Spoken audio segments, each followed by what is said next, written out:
주의 은혜 안에 날마다 걷기를 원하는 오여전도의 우리 회원들의 찬양과 같이 하나님 앞에서 늘 주의 은혜 가운데 걸어가는 아름다운 삶이 저와 여러분 가운데 날마다 일어나기를 주님의 이름으로 축원드립니다. 우리가 하루를 살아가는 동안 매우 많은 숫자들을 만납니다. 아침에 눈을 뜨자마자 시계에 표시된 시간을 확인합니다. 아침 몇 시 몇 분. 오늘은 조금 서둘러야겠다라는 생각을 하게 되기도 하고, 너무 일찍 눈이 떠졌다라고 생각할 때도 있습니다. 욕실로 가서 체중계 위에 올라가 숫자를 또 보지요. 어제보다 0.5kg 늘었네 라고 생각할 때도 있고, 어제보다 조금 덜 나가네, 기분이 좋아질 때도 있습니다. 출근길에 뉴스 앱을 열어 다양하게 올라온 뉴스들을 보면서 간밤에 미국의 그 지수나 또 환율은 어떠한지 확인하는 이들도 있습니다. 또 낮 시간에는 코스피가 오늘은 조금 올랐네, 또 달러 환율은 내렸네 등등. 회사에 도착하면 어제의 매출 보고서를 보고 회의 시간에는 실적 그래프와 다음 분기 목표치를 살펴보기도 합니다.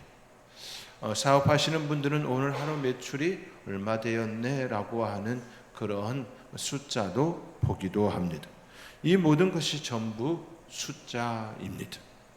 이 숫자들은 그냥 글자나 그림과는 너무 다르지요.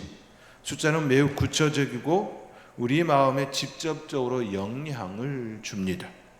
시간이 늦으면 조급해지고, 체중이 늘면 불안하고, 매출이 오르면 마음이 가벼워지고, 떨어지면 하루가 무겁습니다.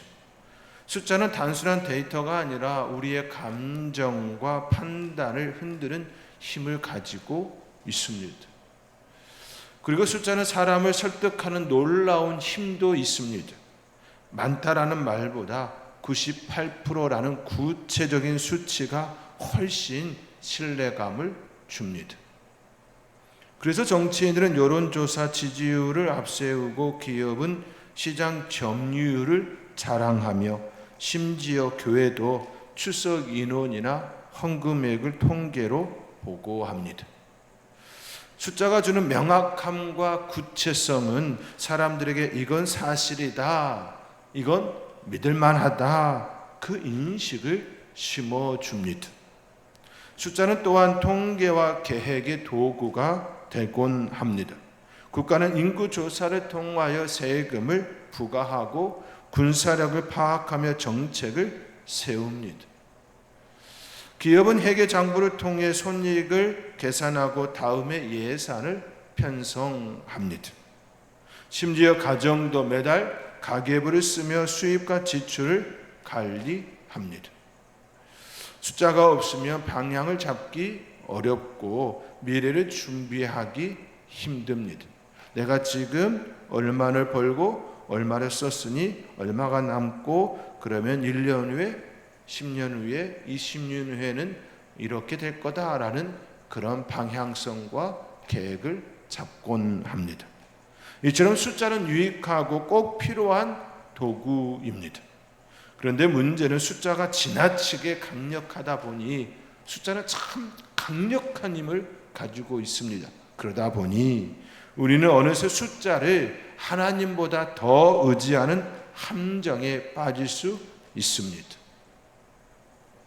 재정이 넉넉하면 하나님이 함께 하신다고 생각하고, 숫자가 떨어지면 하나님이 떠나신 것처럼 느끼기도 합니다.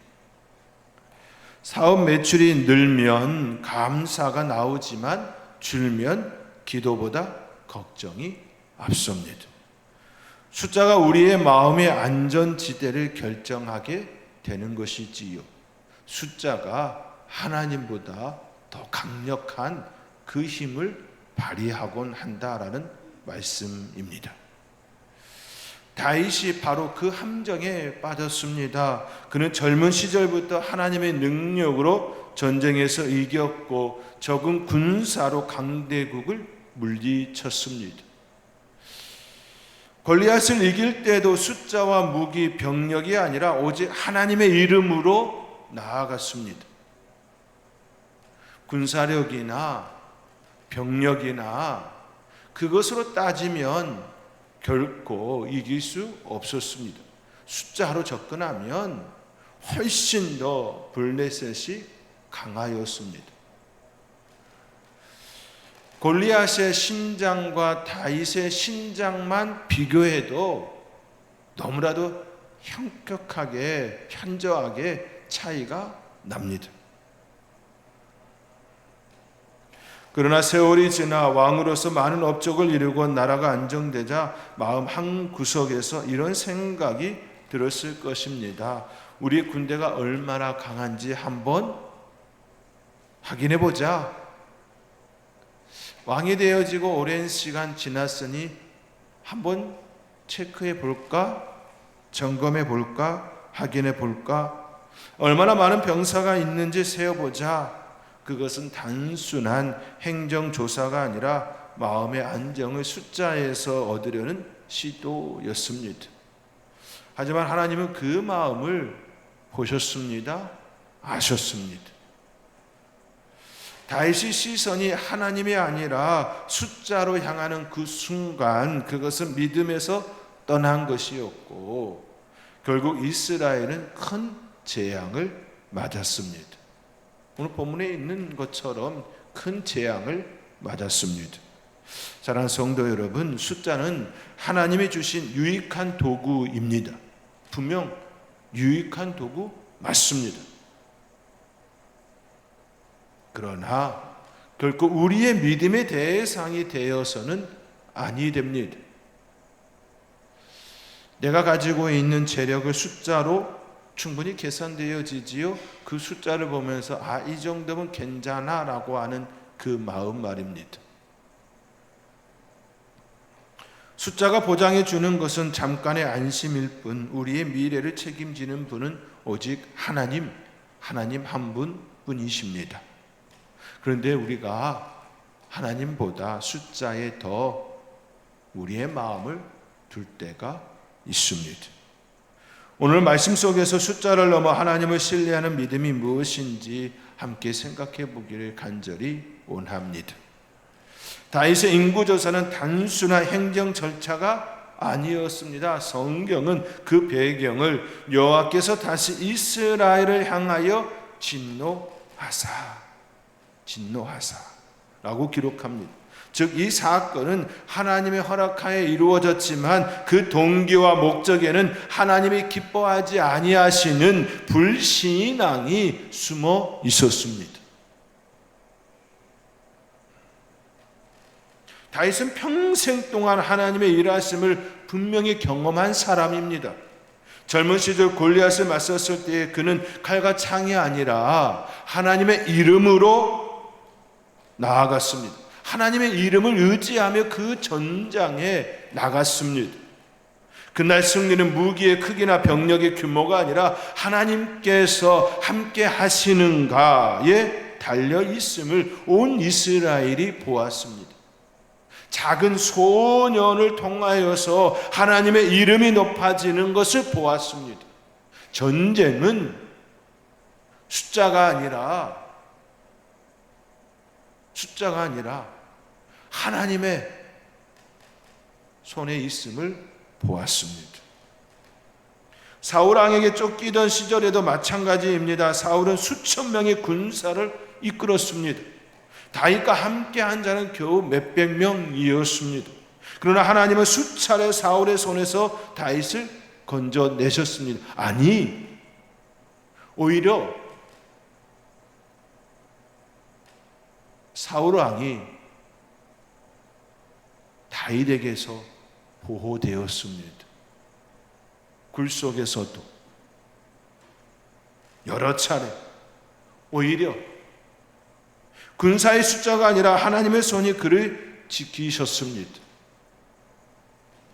왕이 된 후에도 하나님은 다윗의 전쟁을 친히 이끄셨습니다. 블레셋과의 전투에서 하나님은 뽕나무 꼭대기에서 들려오는 발걸음 소리를 통해 내가 너보다 앞서 나아간다, 그 확신을 주셨습니다. 이것이 다윗이 평생 의지했던 하나님의 방식이었습니다. 하나님은 늘 숫자보다 앞서 일하였었습니다. 하나님의 일하시면 숫자와 무기의 많고 적음은 문제가 되지 아니하였습니다.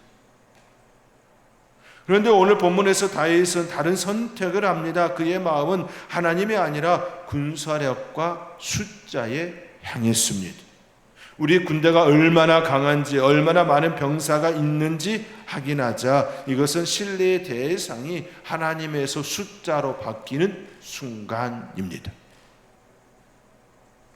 우리도 우리 자신에게 물어야 합니다. 되짚어 보아야 합니다. 나는 과연 내 삶의 숫자보다, 내 삶의 늘 숫자보다 하나님의 역사하심, 하나님의 일하심, 하나님의 붙드심을 더 중심에 두고 있는가? 직장을 구할 때에도 내가 하나님의 말씀을 더 잘 지킬 수 있는 그런 곳인가? 하나님께서 이곳에 보내시고 있는가?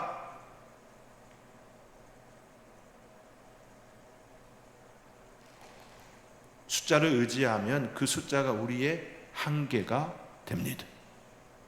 숫자가 많으면 교만해지고 적으면 두려워집니다. 참 묘합니다. 죄송합니다. 목사님들 세계에서도 종종 이런 일이 일어납니다. 많은 숫자의 재정과 성도가 있으면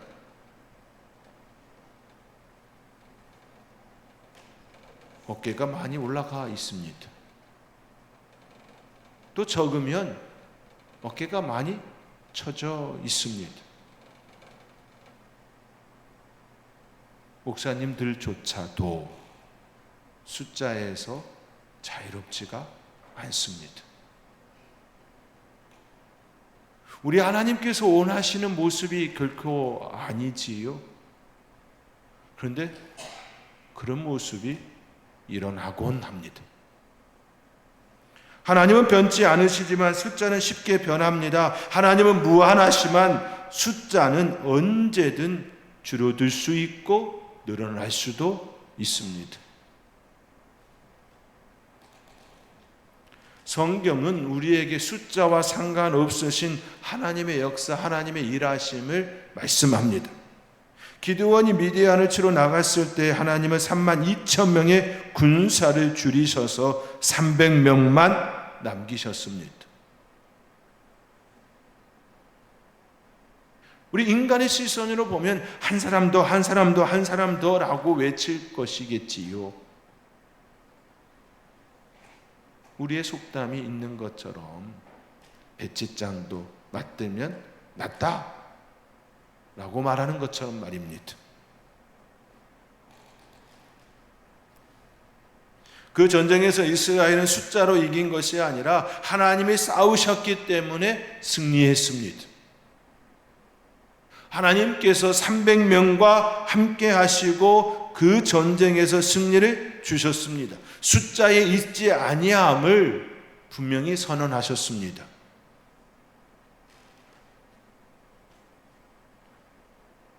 다윗의 인구조사는 바로 이 믿음의 원리를 거스르는 행동이었습니다.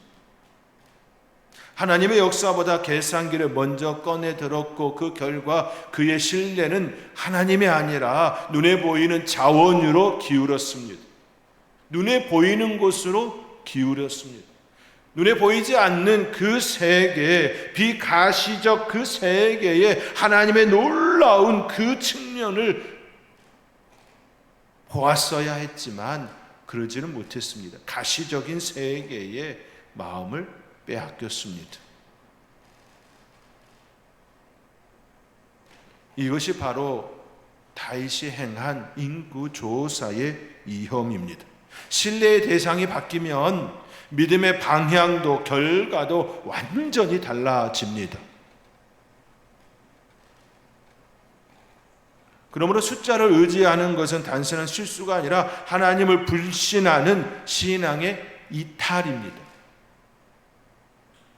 다윗의 인구조사가 바로 여기에 문제가 있었습니다. 다윗은 인구조사를 명령했고 모든 집계가 끝났을 때 마음속에 자책을 느꼈습니다. 그는 하나님께 이렇게 고백합니다. 오늘 본문 10절의 말씀입니다. 우리 함께 오늘 본문 10절 함께 읽겠습니다. 다윗이 백성을 조사한 후에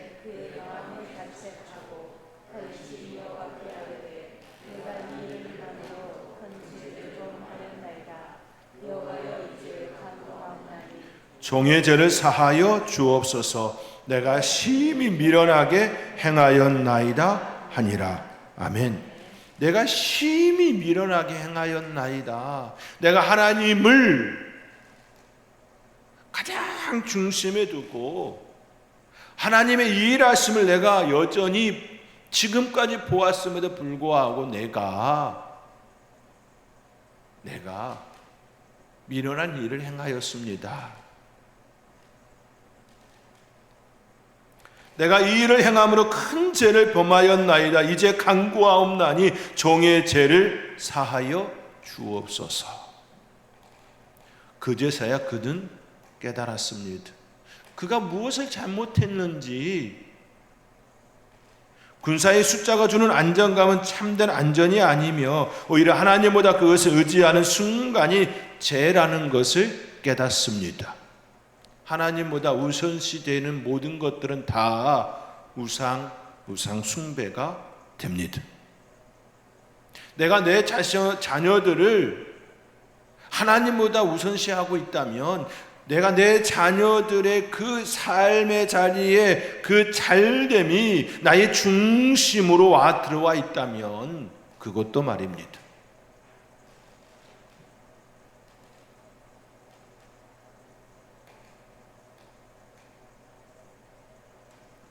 내 삶의 업적이 하나님보다 우선시 되어지고 또 중심에 두고 있다면 그건 역시 마찬가지입니다.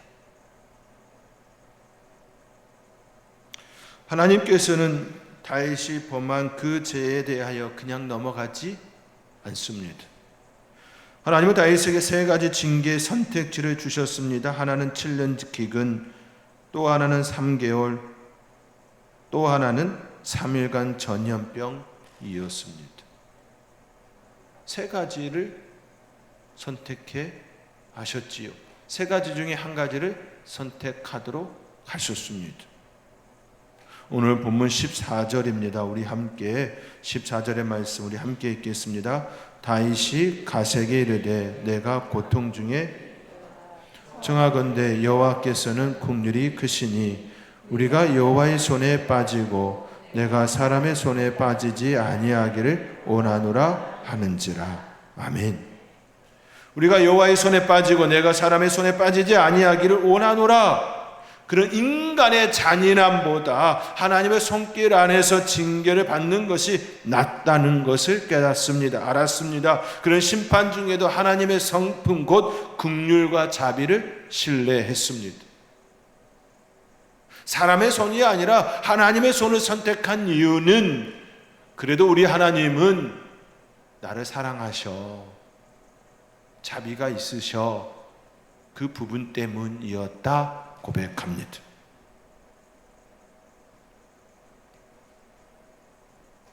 그럴지라도 그 선택의 결과는 무거웠습니다. 3일간의 전염병으로 이스라엘 백성 7만 명이 죽었습니다. 다윗이 의지했던 그 숫자는 하나님의 지신이 순식간에 무너졌습니다.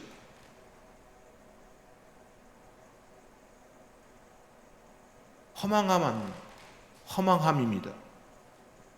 자신이 믿었던 그 숫자가 하나님께서 전염병으로 치시니 7만 명이 사라졌습니다.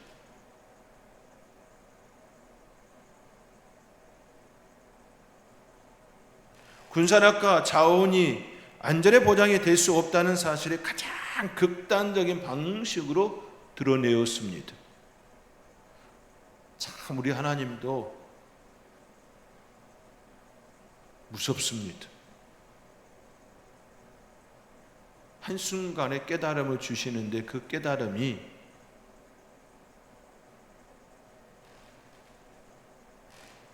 그리고 이때 다윗은 더 깊은 깨달음을 얻습니다. 그는 하나님께 울부짖으며 말하지요. 오늘 본문 17절의 말씀입니다. 우리 함께 17절의 말씀 함께 읽겠습니다.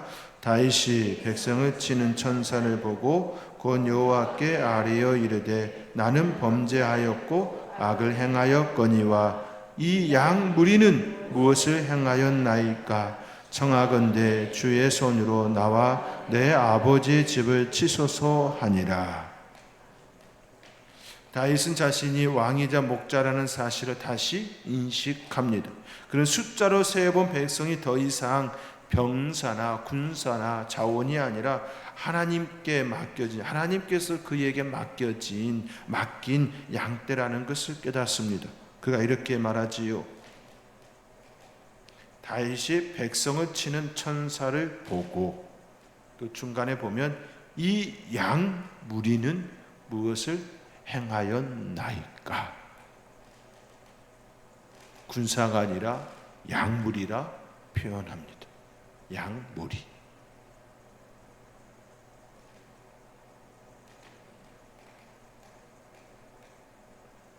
목자의 잘못이 양떼의 고통으로 이어지는 현실 앞에서 그는 자신의 죄의 무게를 깊이 느꼈습니다.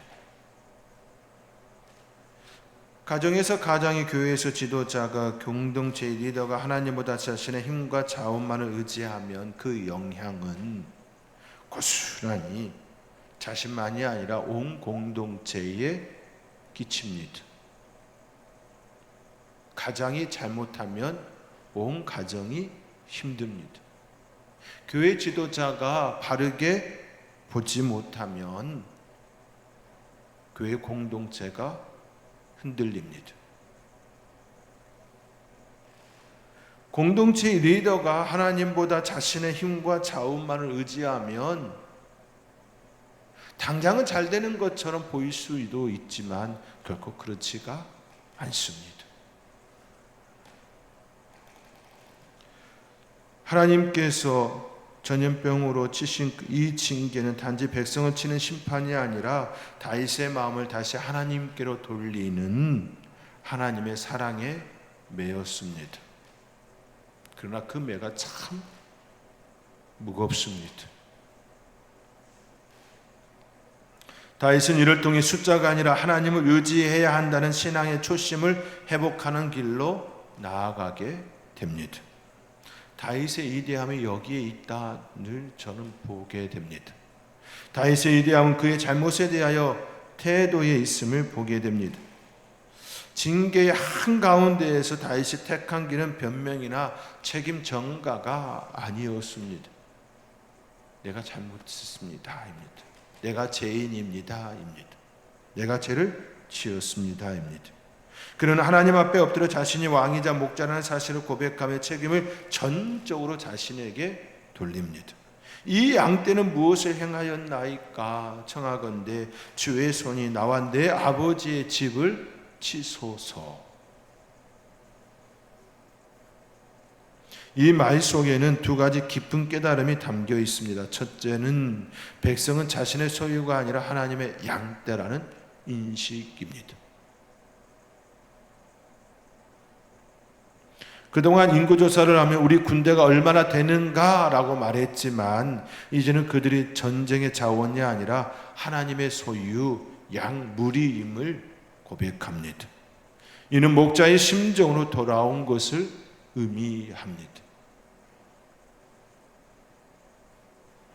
둘째는 하나님의 국률에 대한 전적인 의탁이지요. 다윗은 심판이 끝나기를 바라면서도 그것이 오직 하나님의 긍휼로만 가능한 것임을 고백합니다. 그는 군사력으로 전염병을 막을 수 없음을 깨달았고 오직 하나님의 손을 거두셔야만 그 징계가 끝나는 것임을 알고 있습니다. 하나님께서는 다윗의 회개를 받으셨습니다. 선지자 갓을 통하여 번제단을 쌓게 하셨습니다. 다윗은 아라우나의 타작마당에서 값을 지불하고 제단을 세워 하나님께 제사를 드렸습니다. 그의 제사는 값싼 헌신이 아니라 철저히 자기 것을 드리는 회개의 표현이었습니다. 그 결과 하나님께서는 그 땅을 위한 기도를 들으시고 재앙을 거두시지요. 요나의 작은 애침에도 귀를 기울이며 느니의 백성이 금식하며 회개했을 때에 하나님께서 뜻을 돌이켜 재앙을 내리지 않으셨던 것처럼 하나님은 회개하는 자를 결코 예면하지 않으십니다. 회개란 단순히 잘못했습니다 라고 말하는 것이 아니라 신뢰의 방향을 바꾸는 것입니다. 방향을 바꾸는 것, 하나님께로 향하는 것입니다. 다윗은 숫자에서 하나님으로, 군사력에서 하나님의 국률로, 자원에서 하나님의 주권으로 다시 시선을 옮겼습니다. 이것이 진정한 회개입니다. 다시 하나님을 신뢰하는 길입니다. 사랑하는 성도 여러분, 하나님은 우리를 다시 그분만 의지하는 자리로 부르십니다. 우리에게 늘 부르시는 그 자리는 나만 바라봐 이지요.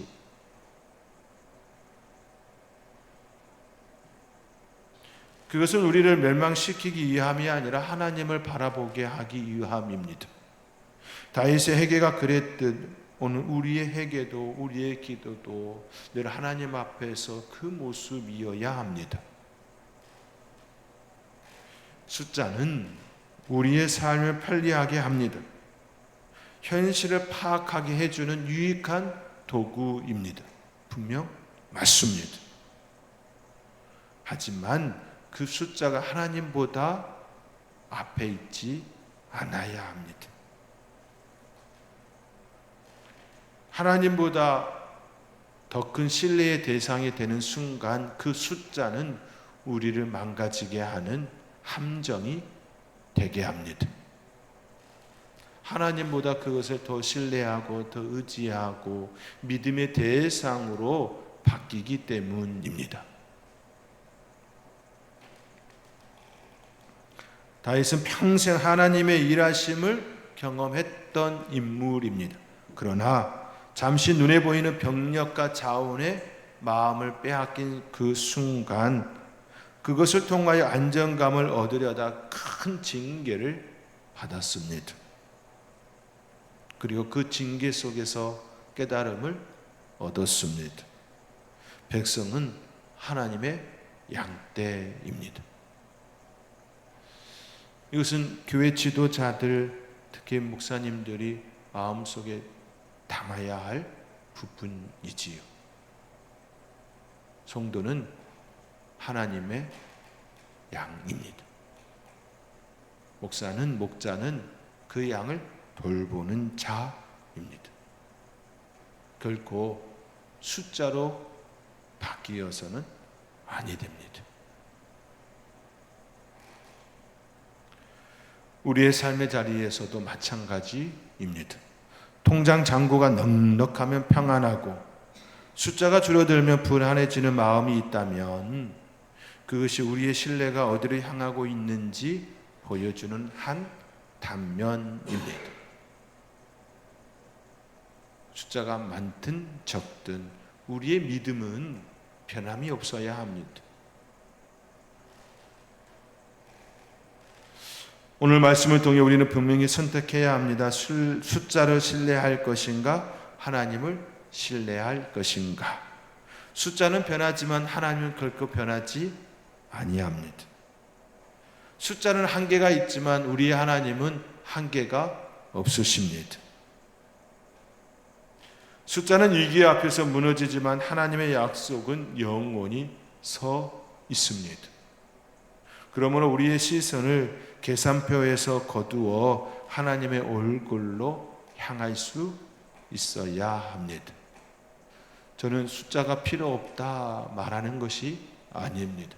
결코 오해하지 마시기 바랍니다. 숫자보다 하나님이 중심이 되어야 합니다. 하나님이 주시는 그 숫자를 가지고 사용하는 자이어야 합니다. 숫자가 필요 없다가 아니라 하나님께서 우리에게 주시는 그 숫자를 잘 사용할 줄 아는, 하나님의 나라를 위하여 하나님의 영광을 위하여 쓸 줄 아는 그런 하나님의 사람 말입니다. 저는 늘 기도합니다. 우리 성도님들의 삶의 자리에 주머니가 풍성하기를 기도합니다. 그리하여 넉넉하게 쓰고 또 쓰는, 선교 가자 하면 물질 때문에 못 갑니다, 그런 이야기가 일어나지 아니하도록, 함께 봉사합시다 라고 할 때에 시간이 없습니다 라고 하는 그런 이야기가 일어나지 아니하도록 우리 하나님께서 넉넉하게 채우시고 또 채워주시기를 기도합니다. 하나님이 주시는 숫자를 통하여 하나님 나라를 위하여 귀하게 쓰임받는, 하나님이 가장 중심에 앞서 있고 그 하나님께서 우리에게 주시는 그 숫자를 잘 사용하는 저와 여러분의 아름다운 삶이 될 수 있기를 주님의 이름으로 축원드립니다. 기도하겠습니다. 사랑의 하나님, 숫자의 무서움을 또 복입니다. 그 숫자의 무서움이 우리의 신앙을 갉아먹지 않기를 원합니다. 하나님보다 우선시하게 되는 그 함정에 빠지지 않기를 원합니다. 하나님, 그 숫자를 하나님 나라를 위하여 잘 사용할 줄 아는 멋있는 신앙인들 되게 하여 주시옵소서. 이 모든 것 감사하옵고 예수님의 이름으로 기도하옵나이다. 아멘.